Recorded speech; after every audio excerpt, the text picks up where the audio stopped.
Bonjour à tous, c'est Louane, on se retrouve aujourd'hui pour une critique de Forte avec mon bonnet, parce que voilà, le confinement, mes cheveux ils commencent à partir en couille et j'ai pas envie de vous afficher cette horreur. Forte qui est sorti sur Amazon Prime après s'être vu reporté d'une sortie en salle. Amazon Prime a racheté les droits et du coup ça devient un Amazon Originals. Je vais pas commencer à parler de chronologie des médias parce que j'y connais rien et que du coup pour éviter de faire des conneries je fais pas de vidéo spéciale sur ça.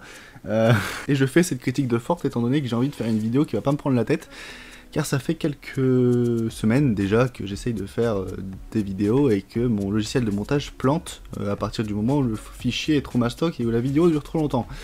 Du coup on va parler très vite fait de Forte et revenir sur quelques points qui m'ont à la fois surpris et à la fois très déçu. Forte, ça raconte l'histoire de Nour, qui est une personne assez forte, qui a un peu aussi garçon manqué, qui se trimballe toujours avec son bonnet, son jogging, etc.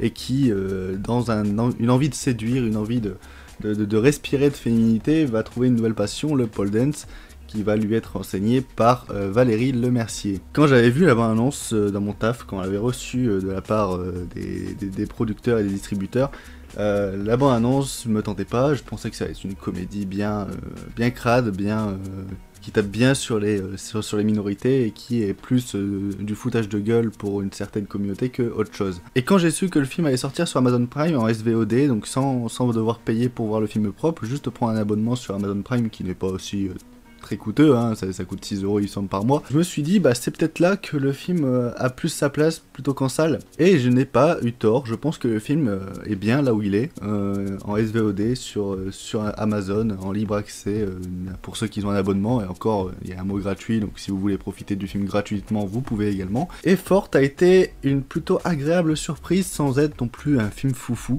Et le film, dans ce qu'il veut faire, est beaucoup plus touchant que ce qu'on aurait pu prévoir. Et le film est avant tout aussi porté par Mela Bedia, qui il me semble dans la famille de Ramzy Bedia, sinon je ne vois pas l'intérêt d'avoir mis Ramzy dans le film. Et le film voilà, est avant tout porté par cette actrice qu'on a vue, je sais pas si on l'a vue autre part, je vais vous dire ça tout de suite.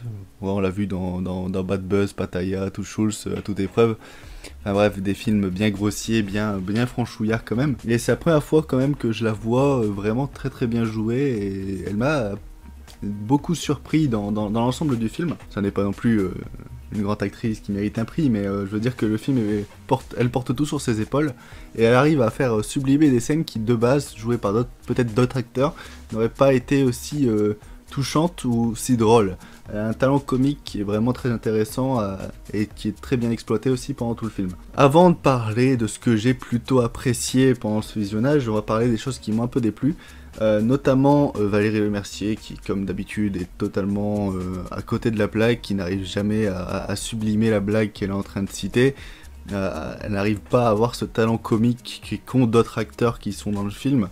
Je parle de Alison Feller, je parle de Jonathan Cohen qui, même si Jonathan Cohen est un peu sous-exploité dans ce film, les quelques scènes où on l'a, on le sent vraiment investi ou drôle. Valérie Lemercier, elle qui est une des personnages principales du film, chaque interaction qu'elle a avec le personnage de Mela Bedia fonctionne pas, c'est d'une lourdeur, ça ne fonctionne pas. On voit que Mela Bedia donne tout à dire ses répliques et que Valérie Lemercier, en surjouant et en essayant d'appuyer le côté comique de la situation, gâche vraiment toutes ces scènes là.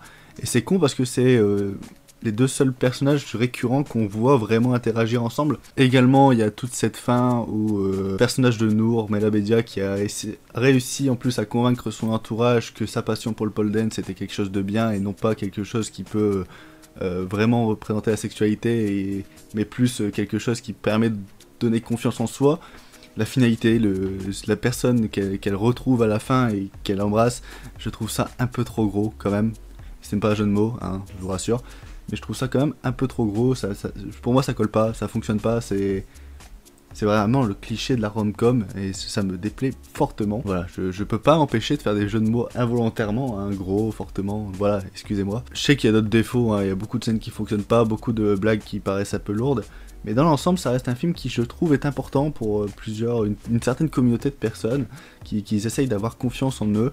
Je pense que c'est un film qui, visionné par des personnes qui sont comme dans le personnage de Mela Bédia, pas forcément forte, hein, mais juste des femmes ou des hommes, hein, on peut facilement s'identifier à ce personnage. Je pense que c'est un film important pour que ces personnes-là apprennent à reprendre confiance en eux, et ça prouve sur certaines choses, sur certains points scénaristiques que le point de vue des gens peut tout changer, et qu'il faut des fois passer outre comment te voient les gens, et essayer de t'exprimer autrement, et de juste vivre ta passion sans rentrer dans certaines formes de conflit, sans certaines formes de jugement, et pour essayer de convaincre ces personnes qui ont jamais cru en toi. Notamment la mère, il y a tout un conflit avec la mère, machin. Des fois je me suis dit, oh c'est un peu du Xavier Dolan. Non, je fais un petit tag si jamais il y a une de mes potes qui est fan de Xavier Dolan qui regarde cette vidéo, ça me fait toujours plaisir. Sinon oui, des très bons trucs. Après la réalisation est quand même très plan-plan, même si j'ai l'impression que le film essaye de prendre son temps, essaye de vraiment poser des bonnes bases, essayer de donner des vrais dialogues. C'est pas une réalisation de comédie française classique lambda où on va essayer de cutter et faire un enchaînement de sketch. On voit très bien que là il y a une histoire qui va de A à Z, avec des péripéties, avec des fois des moments un peu de pause, des moments de sincérité, de vérité. Donc c'est un film qui en soi, avec toutes les chances de se foirer, je pense, que ce soit le sujet, les acteurs, etc. Mais cette combinaison rend quelque chose de plutôt sympathique au visionnage, et quelque chose que je trouve important pour une certaine communauté qui peuvent ne pas avoir confiance en eux. Il y a une vraie pièce à mettre aussi sur le talent comique de Mela Bédia, qui est vraiment impressionnante dans le film, et qui arrive à porter le film sur ses épaules sans aucun problème.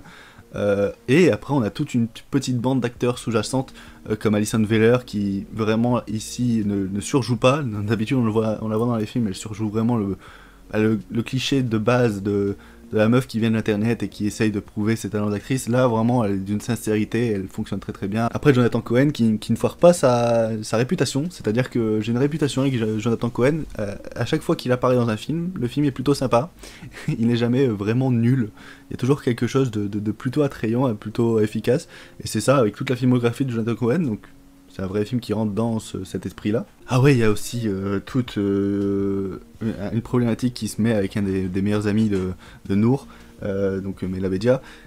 C'est est-ce qu'il est gay ou hétéro, etc. Et je trouve que là, c'est vraiment bien foutu. Je trouve que c'est un complexe qui peut se retrouver chez d'autres personnes. C'est quelque chose dont j'ai beaucoup entendu parler de cette phase un peu dans ce début de la vie adulte, où on cherche un peu sa sexualité et tout ça. Et je trouve que dans cette comédie française, comédie dramatique, etc., la façon dont c'est traité, c'est vraiment plutôt intéressant, et en plus ça va droit de l'avant, ça n'essaye pas de chercher quelconque détournement. J'ai trouvé que c'était plutôt bien géré par rapport à d'autres films qui ont essayé de faire quelque chose de beaucoup plus poussé. Je pense particulièrement à Épouse-moi mon pote, etc. Enfin, tous les trucs qui paraissent qui font après ce message dans plus une lourdeur avec une certaine forme de jugement derrière. C'est efficace, c'est simple, c'est plutôt bien écrit.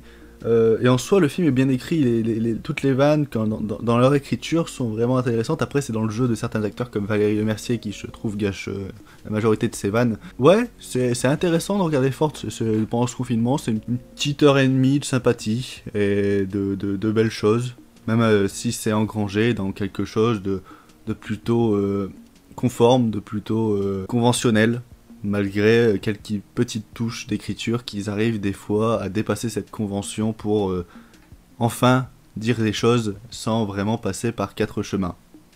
Voilà. Est-ce que je vous recommanderais Forte ? On est en période de confinement, on n'a pas grand chose à voir en ce moment de neuf, plutôt de récent. Et je trouve que Forte, il serait sorti en salle, ça se serait cassé la gueule, et ça m'aurait peut-être moins plu que chez moi dans ma télé en train de me poser avec mon petit café. Mais en somme, c'est pas la pire comédie de l'année, c'est pas le meilleur film de l'année, mais c'est quelque chose de très sympa qui arrive à développer de bonnes choses et qui peut nous dégaucher quelques petits sourires durant le visionnage grâce au talent de certains acteurs, certains jeunes acteurs. C'était la critique de Forte, j'espère qu'elle vous aura plu. Maintenant je vais revenir plus en détail sur ce qui se passe ces dernières semaines. J'ai sorti une vidéo avec Jack qui m'a fait ultra plaisir, que ce soit le dialogue ou même les retours que j'ai eu sur cette vidéo. Donc merci pour ces retours. Sachez que ça m'a été une galère insoutenable au montage, dont le message au début qui annonce ça. Je sais pas ce qu'a Sony Vegas en ce moment, il m'aime plus. Il n'arrive plus à faire de rendu. Il crache toutes les 5 minutes de montage, ce qui me pousse à enregistrer toutes les 30 secondes sans vraiment avoir espoir que ça s'enregistre vraiment. Donc là, ça a été un casse-gueule pas possible. Après, j'ai voulu tourner une vidéo, une sorte de réponse à un certain youtubeur qui a parlé d'un de mes films préférés en disant que de la merde. Mais vraiment que de la merde. Finalement, cette vidéo qui m'a pris 1h30 au tournage, j'ai voulu la monter. J'ai réussi à la monter entièrement après beaucoup de problèmes. Et en la montant entièrement, j'ai essayé pendant un peu plus de 24 heures de faire le rendu, sauf qu'à chaque fois, ça se coupait à certains pourcentages. Et quand j'ai essayé de faire le rendu en plusieurs parties, ça faisait exactement la même chose, donc du coup j'ai laissé tomber. Voilà, ça démotive pas mal quand ton envie est là, mais que finalement la réalité te donne 2 claques dans la gueule en te disant c'est pas aussi simple que ça de faire des bonnes vidéos. Donc voilà pourquoi je me réduis à faire une critique de Forte. Ça me plaît bien, c'est plutôt sympathique de faire des critiques après, mais c'est vrai que j'aimerais proposer autre chose et la motivation n'est plus là après les divers grabuges qui me sont arrivés ces derniers jours. Donc pendant ce temps, on va se concentrer sur des vidéos plutôt simples et essayer de revenir avec une grosse vidéo dans quelques jours, voire quelques semaines. Faut que je termine l'écriture, etc. du prochain C'est quoi le cinéma. En tout cas, j'ai trouvé le sujet, j'ai commencé l'écriture et le sujet va vous être étonnant, je pense. Voilà, c'était la petite phase hors sujet, hors série. J'espère que cette vidéo en globalité vous aura plu, une vidéo plutôt courte par rapport aux dernières vidéos que j'ai pu sortir. N'hésitez pas à aller voir la vidéo sur le confinement qu'on a fait avec Jack, qui est une vidéo assez agréable à regarder je pense pendant ces périodes où on n'a rien à faire de notre journée. Et sinon n'hésitez pas à regarder mon C'est quoi le cinéma sur la mouche également.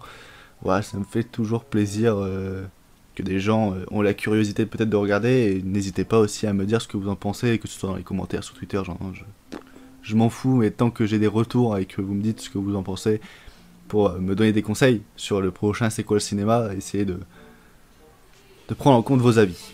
Voilà, c'était Louane, bon confinement à tous, prenez soin de vous, et regardez des films, bisous.